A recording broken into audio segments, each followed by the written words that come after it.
Şeir hazırlayıp babaya. Kimden başlayalım? Gel. Sen gel.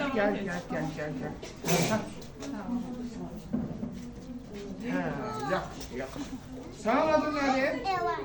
Elay nəvəm. Aha. Mənə öz marallarımı xatırlatdı. Ay Elay. Mən sənə tapşırmışdım axı maralları. Öldü yazınlar yazdıqlar orada. Bitti Ferda. Haradaydı marallar? Dostlar siz görməmisiniz? Bir gün çölə çıxmamışıq. Hə, yadıma düşdü. Aşağıda bağlamışam mən onları. Bağlamasam, sonra temine verirsən. Onlara otdururlar da orada özləri.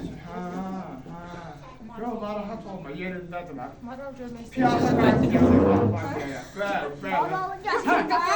Elayda qalmışsın. Elay şey hazırlamışıq.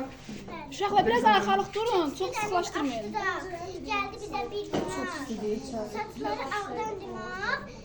Söyledik alkış baba, şahta baba, kış baba. Aferin Elay. Aferin Elay. Sonra başka.